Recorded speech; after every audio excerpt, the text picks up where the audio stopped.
क्या आपने कभी वो दिन महसूस किया है जब हवा में भी जैसे कोई संकेत दे रहा हो, जब सूरज की किरणें आपके जीवन की अंधेरी गलियों में उम्मीद का उजाला बनकर उतरती हैं, जब तिथि नक्षत्र और योग एक अद्भुत संयोग रचते हैं सिर्फ आपके लिए, आपके भाग को बदलने के लिए।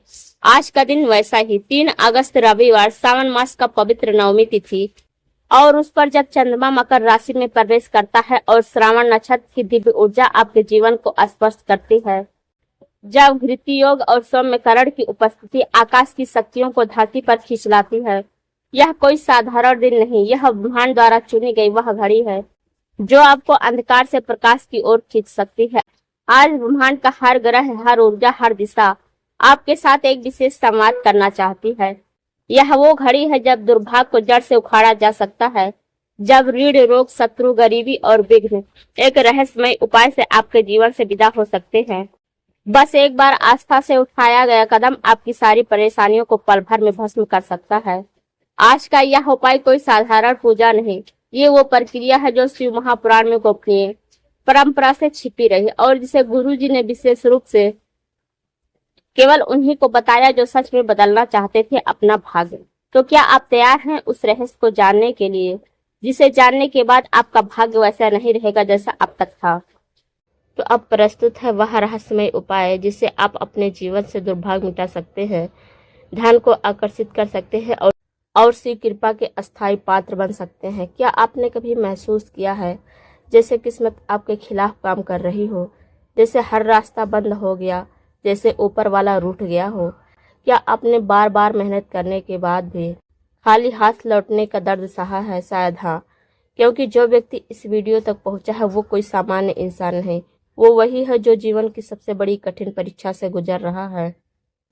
वो जो बार बार टूटा है मगर अब टूटना नहीं चाहता।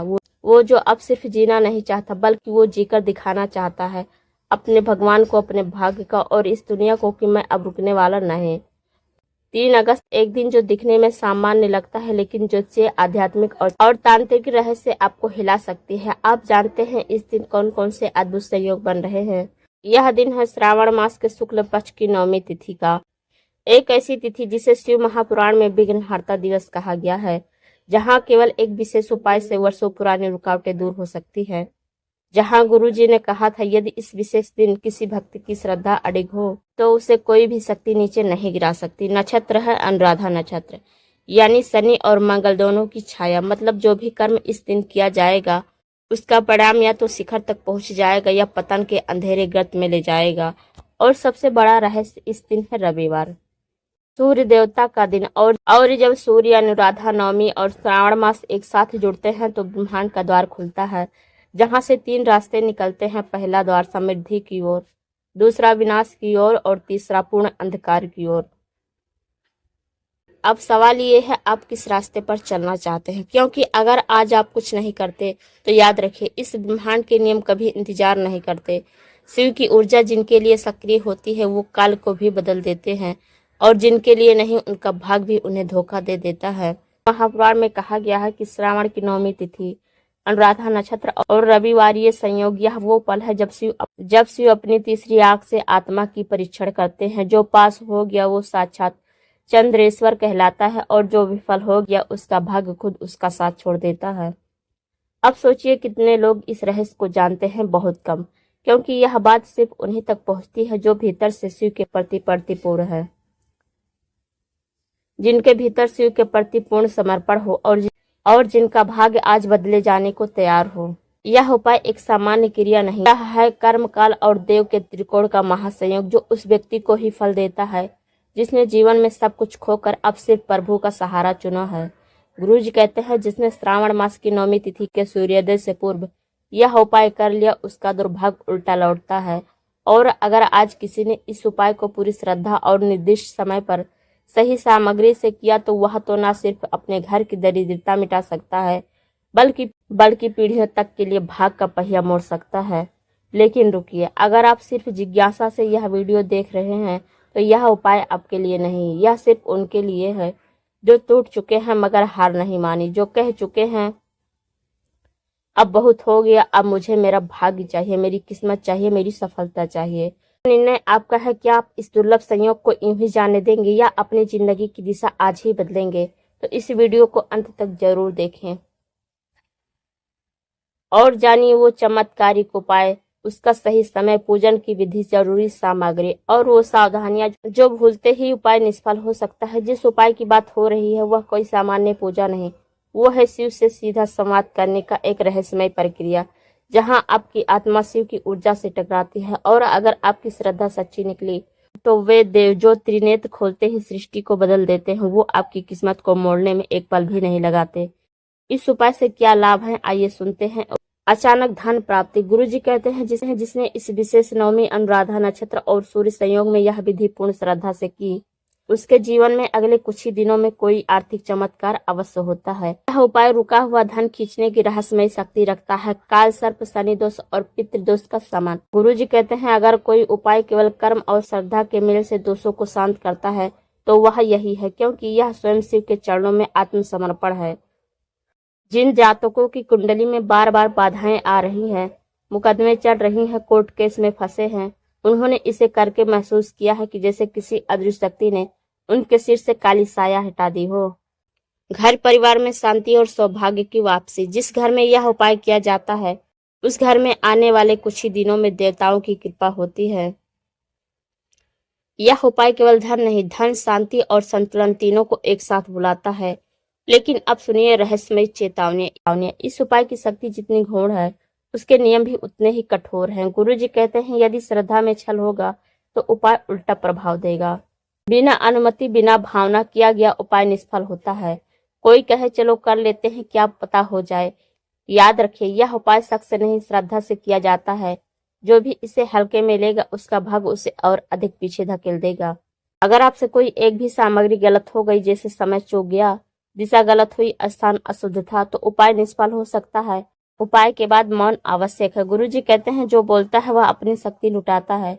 उपाय के बाद किसी से इस प्रक्रिया की चर्चा मत करें। यह रहस्य ही रहे तभी फल देगा। उपाय के दौरान मोबाइल, टीवी या किसी अन्य विघ्न से दूरी बनाए। यदि आपकी एकाग्रता टूटी, ध्यान भटका, तो शिव का आवाहन बीच में रुक जाता है और परिणाम उल्टा भी हो सकता है। अब तक आपने जाना कि यह उपाय क्या है, क्यों करना चाहिए और इसके अद्भुत लाभ और चेतावनियां क्या हैं। लेकिन अब समय है उस मुख्य रहस्य को जानने का जिससे यह उपाय पूर्ण होता है। गुरुजी कहते हैं श्रद्धा तब अधूरी है जब तक साधन शुद्ध न हो, और ये उपाय तब तक निष्फल है जब तक सामग्री सात्विक और विधि पूर्वक संग्रहित न हो। इसलिए आगे हम विस्तार से बताएंगे आवश्यक सामग्री, उपाय करने का सही समय, सही दिशा और स्थान, सामग्री के साथ आध्यात्मिक अर्थ और प्रयोग। आवश्यक सामग्री सावधानी से एकत्र करें। काले तिल 100 ग्राम। तंत्र शास्त्र और शिव पूजन में सबसे महत्वपूर्ण, यह नकारात्मक ऊर्जा को सोखने वाला तत्व है। गुरुजी कहते हैं जहां तिल गिरते हैं वहां अमंगल टिकता नहीं। गंगा जल, शुद्ध जल 1 लोटा। शुद्धिकरण का प्रतीक, यह आत्मा, सामग्री और स्थान को शुद्ध करता है। जल जहां गिरता है वहां ब्रह्मा, विष्णु और महेश तीनों की कृपा मानी जाती है। 1 मिट्टी का दीपक, यह प्रकाश का प्रतीक है, यानी अज्ञान से ज्ञान की ओर यात्रा। इस दीपक में ज्योति जलाना ही शिव को आवाहन करता है। सरसों का तेल दीप भरने योग्य। सरसों का तेल दोषनाशक और राहु केतु को शांत करने वाला माना गया है। यह शिव पूजा में आवश्यक है क्योंकि यह चंद्रमा की अशांति को संतुलित कर देता है। शुद्ध रुई की बाती, एक दीपक की आत्मा, यानी आपकी चेतना बाती जितनी सीधी और शांत जलेगी, ध्यान उतना ही गहरा होगा। 5 बेलपत्र ताजे और त्रिपत्र। बेलपत्र शिव को प्रिय हैं। गुरुजी कहते हैं बेलपत्र बिना शिव का पूजन अधूरा है। त्रिपत्र होना अनिवार्य है। यह त्रिपत्र त्रिलोक और त्रिगुण का प्रतीक है। 1 लोटा तांबे या पीतल का पात्र, यह पात्र अर्पण का प्रतीक है। शिव को जल अर्पण इसी पात्र से करना है। तांबे या पीतल ही इसलिए क्योंकि यह ग्रहों की शुद्ध धातुएं मानी गई हैं। शिवलिंग यदि हो तो वैकल्पिक, अगर नहीं है तो पारस शिवलिंग मिट्टी से बना सकते हैं, छोटा सा। कच्चा दूध आधा कप, यह शांति, सौम्यता और समर्पण का प्रतीक है। शिव को दूध अर्पण करने से क्रोध शांत होता है और चंद्र दोष दूर होता है। 1 लाल सफेद फूल जैसे दुर्वा, कनेरिया, चंपा, यह मन का समर्पण है, फूल जितना शुद्ध उतना मन प्रसन्न। शिव पंचाक्षरी मंत्र की पर्ची ओम नमः शिवाय। यह मंत्र ऊर्जा का केंद्र है, इसे अपनी मुट्ठी में बंद करके ध्यान करना है ताकि मंत्र आपके शरीर के भीतर समा जाए। सफेद कपड़ा बैठने के लिए यह ध्यान की ऊर्जा को संचित करता है। सफेद रंग शुद्धता और चित्त की एकाग्रता का प्रतीक है। उपाय करने का सही समय। गुरुजी कहते हैं काल से बड़ा कोई उपाय नहीं। यदि समय चूक गए तो प्रयास व्यर्थ हो जाएगा, इसलिए समय का पालन सख्ती से करें। मुख्य उपाय प्रारंभ सुबह 4:55 से लेकर 5:20 तक। ध्यान दें, यदि आप इस समय के बाहर उपाय करते हैं तो उपाय प्रभावहीन हो सकता है। सूर्योदय से पूर्व की यह वेला ब्रह्म मुहूर्त है और शिव विशेषकर इसी समय सबसे अधिक जागृत रहते हैं। उपाय करने का स्थान और दिशा। स्वच्छ एकांत स्थान चुनें। यदि घर में मंदिर नहीं है तो पूर्व दिशा की ओर मुख करके खुली जगह में बैठें। भूमि या फर्श पर बैठने से पहले सफेद कपास का कपड़ा बिछा लें। पूर्व दिशा ज्ञान और देवताओं की दिशा। शिव की पूजा में पूर्व दिशा में बैठना शुभ होता है। यदि संभव हो तो उत्तर पूर्व ईशान कोण में बैठें। यदि खुले स्थान में उपाय कर रहे हैं तो छत पर तुलसी के पास या किसी पीपल बेल वृक्ष के पास। स्थान ब्रह्मांडीय ऊर्जा के अधिक समीप होते हैं। कोई भी सामग्री पुरानी टूटी ना हो, दूध या जल में मिलावट ना हो, पूर्ण शुद्धता अनिवार्य है। पूजन स्थल पर मोबाइल, शोर या रुकावट नहीं होनी चाहिए। उपाय के बाद सामग्री को बहते जल में प्रवाहित करें या किसी बेल वृक्ष के नीचे अर्पित करें। किसी से इस उपाय की चर्चा ना रखें, गुप्त रखें, सिद्धि पाओगे, यही गुरु जी की वाणी है। और अब आप तैयार हैं उस अंतिम चरण के लिए जहां हम बताएंगे उपाय की विधि, यानी कैसे करें, क्या बोले, कैसे अर्पण करें और कौन सी प्रक्रिया से आप शिव को सीधे पुकार सकते हैं। यह उपाय सिर्फ सामग्री से नहीं, श्रद्धा, समय और सटीक विधि से ही सिद्ध होता है। अब वो घड़ी आ चुकी है जब आपके जीवन का रुका हुआ भाग्य करवट लेगा, जब दुर्भाग्य की चादर फटेगी और रुका हुआ सौभाग्य अपने असली रूप में प्रकट होगा। लेकिन याद रखिए, चमत्कार तभी घटते हैं जब विधि पूर्वक और भावना सच्ची हो। यह वह शिव महापुराण पर आधारित पावन विधि है जिसे गुप्त रखा गया, लेकिन आज इस वह रहस्य उद्घाटन हो रहा है क्योंकि आज शिव स्वयं आपके जीवन को छूना चाहते हैं। अब पूरे मन से और सच्ची श्रद्धा से इस विधि को करें। एक भी चरण छोड़ा तो भाव अधूरा रहेगा।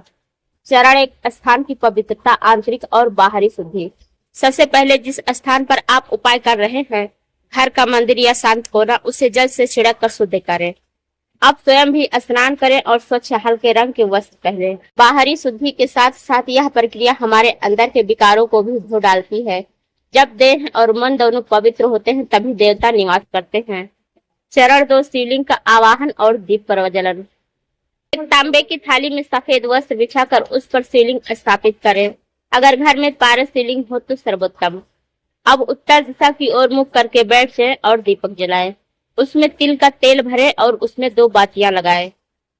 एक दुखों के अंत की ओर, एक सुखों के आरंभ की प्रतीक। दीपक न केवल प्रकाश देता है बल्कि अंधकार, अज्ञान, पीड़ा, दुर्भाग्य का अंत करता है। 2 बातियों से शिव शक्ति का समागम होता है। चरण 3, पंचामृत से शिव अभिषेक। दही, दूध, शहद, शुद्ध घी और गंगाजल से पंचामृत बनाएं।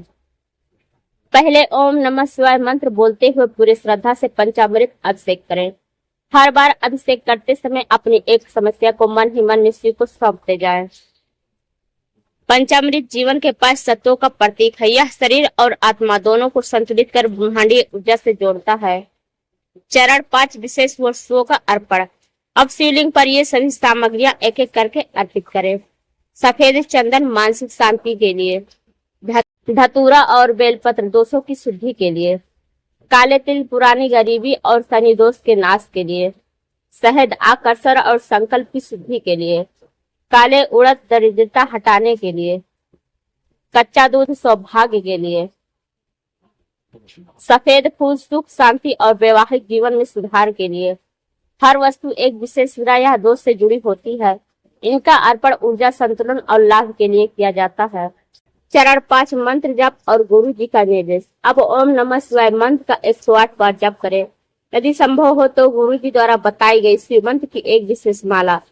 इस तिथि पर यह मंत्र दुर्भाग्य की सबसे सख्त दीवारों को भी तोड़ देता है। मंत्र जप मन, वाणी और आत्मा शिव तत्व में डुबो देता है।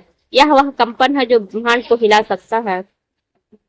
चरण 6 विशेष तर्पण और समर्पण प्रक्रिया। एक छोटी सी कटोरी में जल लें, उसमें काले तिल डालें और शिवलिंग के सामने रखकर कहें, हे प्रभु, जो भी पूर्व द्रव्य दोष और अदृश्य बाधाएं मेरे जीवन की रुकावट है, उन्हें आप आज इस दिव्य योग में स्वर्ग प्राप्त करवाए। अब यह जल शिव के चरणों में धीरे धीरे चढ़ाएं और हर बूंद के साथ मन ही मन में वह चीज छोड़े जिसे आप खो चुके हैं, विश्वास, प्रेम, पैसा या आत्मा।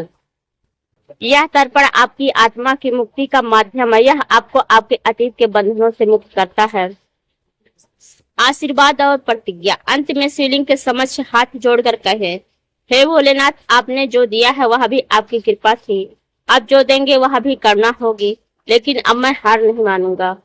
अब थोड़ी देर आंखें बंद करें, मौन धारण करें, शिव जी की उपस्थिति को महसूस करें, उनके होने को स्वीकारें। यह स्वीकारो रिक्त आत्मा को पुनर्जीवित करती है। यही पल है जब जीवन की दिशा बदलती है। यह उपाय केवल सूर्योदय से पहले या सूर्योदय के 1 घंटे के भीतर करें।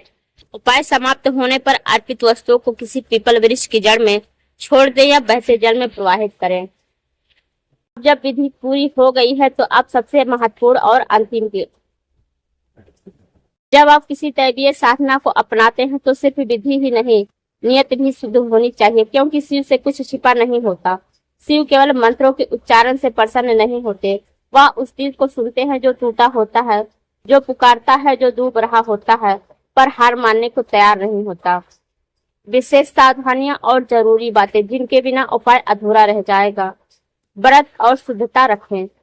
उपाय वाले दिन ब्रह्म मुहूर्त में स्नान करके मानसिक रूप से शिव का स्मरण करें। पूरे दिन सात्विक भोजन और ब्रह्मचर्य का पालन करें। शिव ऊर्जा केवल पवित्र शरीर और मन में उतरते हैं। घर में कलह न करें। यदि उपाय से पहले या बाद में घर में झगड़ा हो जाए तो पूरा प्रभाव खत्म हो सकता है। उपाय के बाद कम से कम 3 घंटे तक मौन रहें। काले कपड़े न पहने। उपाय के दिन सफेद या हल्के रंग के वस्त्र पहने। काले वस्त्र नकारात्मक ऊर्जा को आकर्षित करते हैं। किसी को उपाय ना बताएं। यह केवल आपके और शिव के बीच का रहस्य है। इसे किसी और को बताना आपकी ऊर्जा को बांट सकता है। गुरुजी कहते हैं, जो बात जितनी छुपी रहे उसका फल उतना ही गहरा होता है। पीपल या नीम के नीचे ना करें। यह उपाय केवल घर में ही करें, वो भी शिव उपस्थिति वाले स्थान पर। तुरंत धन प्राप्ति की अपेक्षा ना करें। यह तंत्र नहीं, यह एक आत्मिक साधना है। इसका प्रभाव धीरे धीरे लेकिन अस्थायी रूप से जीवन बदलेगा। किसी और का मजाक ना उड़ाएं। उपाय करते समय बाद में किसी के विश्वास के साथ या श्रद्धा का मजाक उड़ाना इस उपाय के प्रभाव को शून्य कर सकता है। मिट्टी के दीपक को यहीं छोड़ें। उपाय में जलाए गए दीपक को किसी पवित्र स्थान पर रखें, उसे फेंकना नहीं है। और अब अंतिम आशीर्वाद। यदि आपने आज की रात इस उपाय को पूरी श्रद्धा और विश्वास से किया है, अगर आपकी आंखों में केवल लालच नहीं बल्कि जीवन को बदलने की सच्ची आग है, अगर आप बार बार गिरकर भी उठने की कसम खा चुके हैं, तो याद रखना, ये उपाय केवल एक कर्म नहीं, एक दरवाजा है। वह दरवाजा जिसे खोलते ही आपकी किस्मत करवट लेती है। वह रास्ता जो दुर्भाग्य से सौभाग्य की ओर जाता है। वह रोशनी जो वर्षों से आपके जीवन में बंद अंधेरों को छूने आई थी। और शिव मौन है क्योंकि उन्होंने सुन लिया है जो आप बिना कहे भी बोल गए। और जब शिव सुनते हैं तो चमत्कार रुकते नहीं, जीवन बदलता है। बस आंखें बंद करो, दिल से कहो, ओम नमः शिवाय। जो मेरा था वो अब लौट आए, जो मेरा नहीं वो कभी ना आए, जो मुझे दुख दे वो शिव को सौंप दो। हे महादेव, इस भक्त पर अपनी कृपा बरसाओ।